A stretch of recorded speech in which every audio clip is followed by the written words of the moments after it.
This is Mike Mozart of Jeepers Media on YouTube, and I'll bet you never knew that I was a graffiti artist or a street artist. And you're going to see some of the artwork that I've done for the past 30 years. And my street art just doesn't decorate streets, it decorates things like this vase.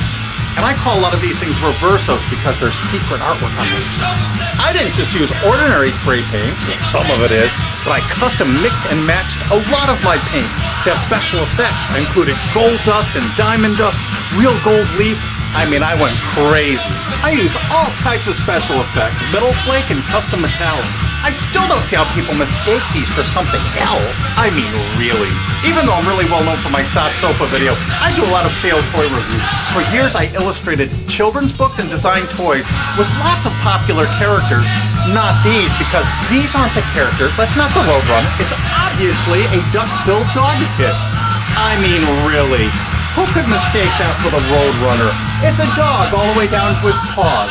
And there's my signature, Mike Mozart Reverso. You know what happens to artwork after the artist dies? You should go for the old fat ones, because they're gonna go first. Now, a lot of people might mistake this for being Dexter, sitting in a big pot of boiling brew. But it's actually not. This is just a little tiny detail from the other side. It's so obvious when you actually look at these as a small part of a much bigger whole. Stunning details, incredible colors. Oh, it has Bluetooth. And this one includes the words 3D vision because this is color shifting paint. Depending on the angle you stand, it turns different colors. And this character is called the Lab Rat.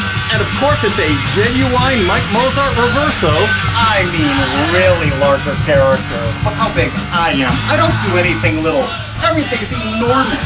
What I'm hoping to do is find a gallery, maybe in New York City. That would be ideal since I live right outside New York City, that wants to show this controversial show. Of course, it has to be a gallery that was clever enough to show that these paintings are on both sides.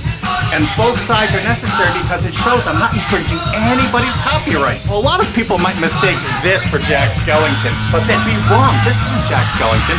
It's a detail of a much bigger picture. That's on the other side, the Reverso. But now look at what this painting actually is. This is the big copyright jackass. I mean, really. Who would mistake that for Jack Skellington now? And I'm not the unknown artist. Search Mike Mozart in quotations on Google. There's a million hits for me, or my company, Jeepers Media. And my next Mike Mozart Reverso is one of the orneriest, craziest, shooting up characters in the whole world. It's not actually Yosemite Sam. How could anyone mistake You Duck You Miss for Yosemite Sam? And what do we have here? No, it's not Waldo, or Wally, depending on where in the world you are. But a lot of people make that mistake. I can't understand why. But if you look at the other side, it's obviously the Santosaurus. I mean, what else could that be? This is obviously not Marvin the Martian, and I use lots of found real objects that would have been found outside on those original brick walls. I still can't see how people mistake these for something else. I mean, really. That's actually a gigantic butterfly. Of course. How could anybody get that wrong? We need to say fair use because this is commentary on the big media companies and how they're trying to silence you. So copyrights now are the beast. And on the Reverso part, I use paint markers, sometimes I use spray paint, but the boards are always prepped with crazy backgrounds before I start. Do you think I should just do my YouTube videos and do these paintings and just retire? This is a continuation of the street art that I was doing in the 1970s and 80s. I was doing it before it was popular. I created a lot of these samples way back then. And what happened is the galleries at the time said, no one's gonna buy graffiti art. You can see it in the streets for free. And then Keith Haring came out and made street art very popular. But by then I was illustrating children's books and designing toys, and I had a family, and I didn't have the time anymore to put into my artwork, but now I do. And now I have a reason, just to show the hypocrisy of these people. All of this artwork is fair use, absolutely. All of my works of art are two-sided commentaries on the hypocrisy and ridiculous copyright laws we have now that are being manipulated by big media companies that'll claim they own the tiniest shred of media. And one of my favorite street artists and good friends is Alec Monopoly. He's a brilliant artist of the Monopoly guy, and he uses him in lots of very critical commentary and social ways.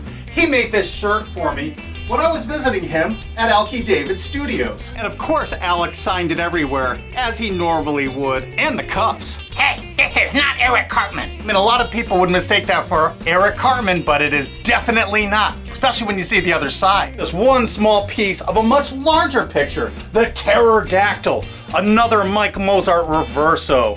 That's obviously a dinosauric creature. Now this isn't what you think it is. This is not Raphael. No way. This is just another little detail of a much bigger picture. Obviously a big swamp alligator. There is no way you could confuse that with Raphael. Cowabunga, dudes! This is obviously not SpongeBob and Patrick. Why would people make that mistake? The other side shows they're completely different characters and creatures altogether. It's a big pink sea anemone and some weird undersea fish being attacked by an even bigger fish. And Mike Mozart's reversos aren't just graffiti art on wallboard, they're also incredible vases. They're also, this is not Scooby-Doo. If you saw the other side, you would see it's not. This is another Mike Mozart free to re-upload anywhere on the internet you wish video, or you can click this remix button under the screen and you can re-upload it to your channel and the views will count on your channel. How can you beat that? Help me spread the word. Mike Mozart reversos are also on a lot of antique clocks. I especially like the original George Nelson clocks for Herman Miller. I turn them all into reversos. This is one of my next projects. And this beautiful vintage Danish modern clock by Humanoff Design is going to become another Mike Mozart reverso. I hope you enjoyed all this artwork. You're welcome to share this video anywhere on the internet or hit that remix button under the screen and share this with your friends on your own channel. I also made a lot of pictures. I made over 120 of these. Most I've given away. I still have at least 27. That's my homage to Keith Haring, which I was very proud of. I made that in 1990 and really loved it. And here's a little bit closer look at the Keith Haring picture. I used all kinds of, what at the time, revolutionary painting techniques. And I kept a little leather-bound book, and I kept track of all those techniques, and I'm going to bring them all back in a lot of new pictures. So please, share this video anywhere you can. If you know someone owns a gallery, great. Send them a link to this. I really appreciate it. Thanks again.